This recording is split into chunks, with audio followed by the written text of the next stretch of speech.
Hello friends, welcome to knowledge study. आज हम discuss करेंगे अभी समाप्त हुए 17 जनवरी के एनटीपीसी के सेकंड शिफ्ट और फर्स्ट शिफ्ट में पूछे गए क्वेश्चंस। तो पहले डिस्कस करते हैं हम एनटीपीसी में 17 जनवरी के सेकंड शिफ्ट में पूछे गए क्वेश्चंस को।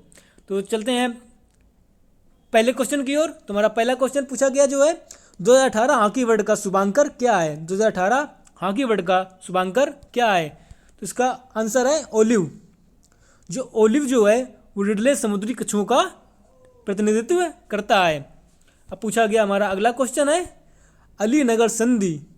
अलीनगर संधि अंग्रेजों ने किसके साथ की थी? अलीनगर संधि अंग्रेजों ने किसके साथ की थी? तो इसका सही आंसर है 9 फरवरी 1757 को।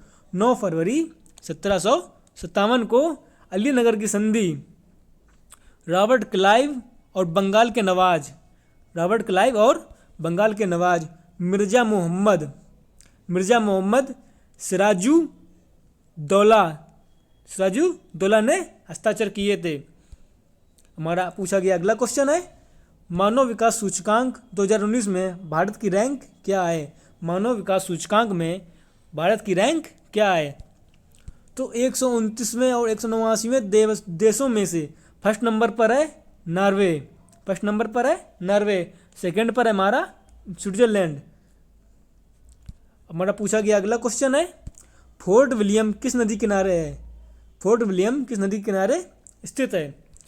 इसका राइट आंसर है हुगली नदी किनारे कोलकाता में है।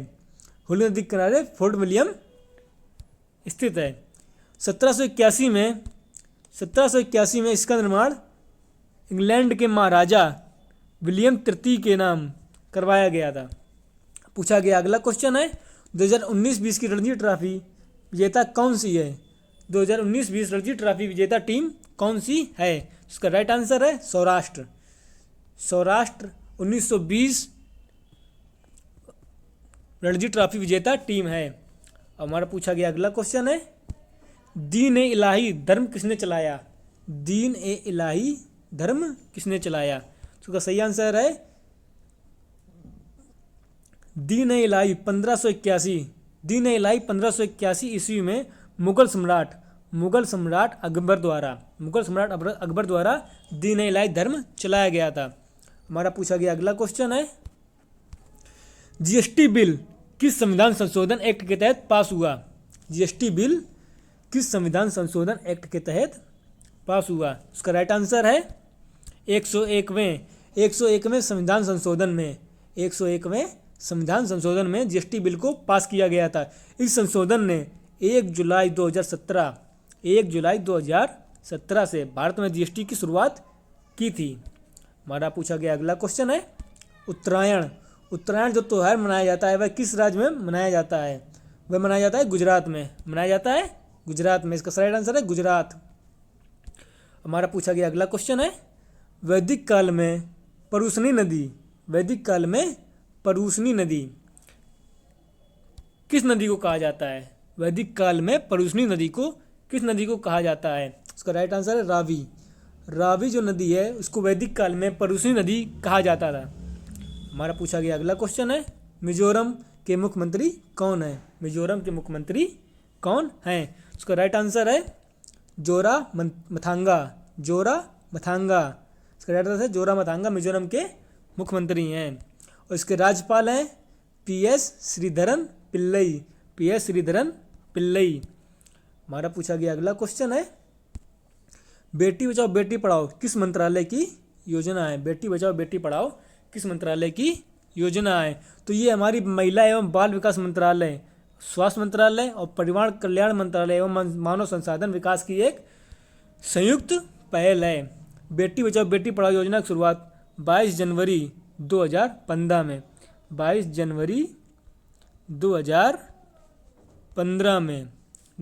में इसकी शुरुआत की गई थी।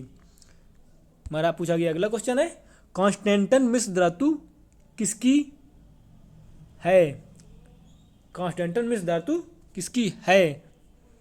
इसका राइट आंसर है कॉन्स्टेंटन एक निकेल कॉपर आधारित मिश्र धातु का एक तार है। हमारा पूछा गया अगला क्वेश्चन है वायुमंडल की सबसे निचली परत कौन सी है? वायुमंडल की सबसे निचली परत कौन सी है? तो इसकी सबसे निचली परत होती है क्षोभ मंडल, सबसे निचली परत होती है इसकी क्षोभ मंडल। हमारा पूछा गया अगला क्वेश्चन है, पेडोलॉजी में किसका अध्ययन किया जाता है? पेडोलॉजी में किसका अध्ययन किया जाता है? तो पेडोलॉजी में प्राकृतिक वातावरण में मिट्टी का अध्ययन किया जाता है।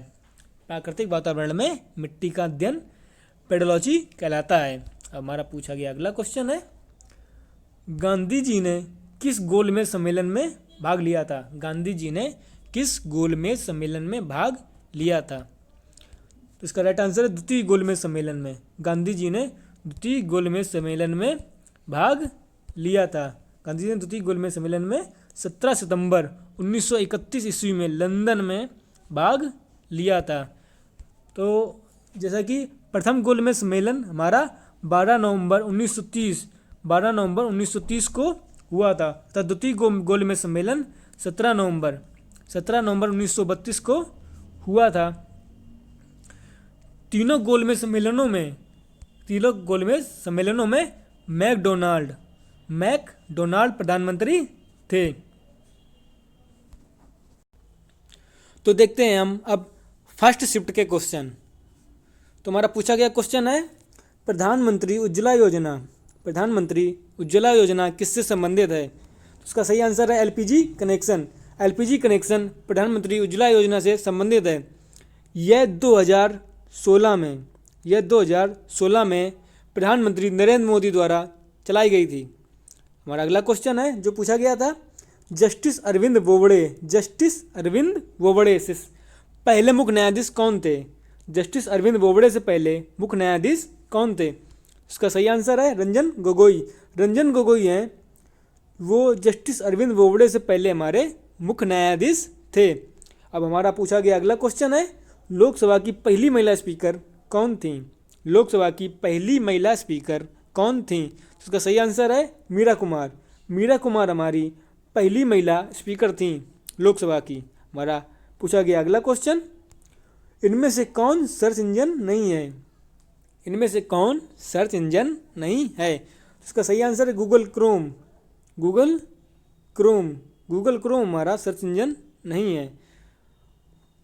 अब हमारा देखते हैं अगला पूछा गया क्वेश्चन। तुम्हारा पूछा गया क्वेश्चन है, राज्यपाल की बात किस अनुच्छेद में कही गई है? राज्यपाल की बात किस अनुच्छेद में कही गई है? इसका आंसर है अनुच्छेद 153। हमारा अगला क्वेश्चन है जो पूछा गया था, बैरोमीटर का प्रयोग किस लिए किया जाता है? इसका सही आंसर है वायुदाब मापने के लिए। हमारा बैरोमीटर का प्रयोग किया जाता है। अगला हमारा पूछा गया प्रश्न है, चंद्रयान 2 कब लॉन्च किया गया था? इसका सही आंसर है 22 जुलाई 2019 को हमारा चंद्रयान 2 लॉन्च किया गया था। हमारा पूछा गया अगला क्वेश्चन है, विद्युत धारा की एसआई यूनिट क्या होती है? तो हमारे एसआई यूनिट हमारी विद्युत धारा की होती है एम्पियर। विद्युत धारा की एसआई यूनिट होती है एम्पियर। हमारा अगला क्वेश्चन है, मोहनजोदड़ो की खोज किसने की थी? इसका सही आंसर है राखाल दास बनर्जी ने हमारे मोहनजोदड़ो की खोज की थी। अगर आपसे एग्जाम में पूछ दे कि हड़प्पा की खोज किसने की थी, इसका राइट आंसर है दयाराम साहनी ने हमारे हड़प्पा की खोज की थी। हमारा अगला क्वेश्चन है जो पूछा गया था, दुनिया का सबसे पहला मानव रोबोट कौन सा है? तो इसका सही आंसर है सोफिया हमारा दुनिया का सबसे पहला मानव रोबोट है। हमारा अगला क्वेश्चन जो पूछा गया था, सबसे लंबा राष्ट्रीय राजमार्ग कौन सा है? इसका राइट आंसर है NH44। अगला जो पूछा गया क्वेश्चन है, वोल्ट मीटर का इस्तेमाल किसके लिए किया जाता है? इसका सही आंसर है विभवांतर को मापने के लिए हमारा वोल्ट मीटर का इस्तेमाल किया जाता है। अगला पूछा गया क्वेश्चन है, नालंदा विश्वविद्यालय किसने बनवाया था? तो ये बनवाया था कुमार गुप्त ने नालंदा विश्वविद्यालय बनवाया था। हमारा पूछा गया अगला क्वेश्चन है, मधुबनी चित्रकला किस राज्य से संबंधित है? मधुबनी चित्रकला किस राज्य से संबंधित है? तो ये हमारे बिहार राज्य से संबंधित है। मधुबनी चित्रकला हमारे बिहार राज्य से संबंधित है। हमारा अगला पूछा गया क्वेश्चन है, मोतियों का शहर किसे कहा जाता है? तो इसका सही आंसर है हैदराबाद। सही आंसर है हैदराबाद, जिसे निजाम का शहर भी कहा जाता है। तो आज का वीडियो हमारा यहीं समाप्त होता है। अगर आप मेरी इस पीडीएफ को डाउनलोड करना चाहते हैं तो हमने अपना टेलीग्राम चैनल डिस्क्रिप्शन में दे दिया है, आप वहां से डाउनलोड कर सकते हैं। अगर आपको वीडियो अच्छा लगा हो तो चैनल को सब्सक्राइब कीजिए, लाइक कीजिए, शेयर कीजिए। Thanks for watching this video.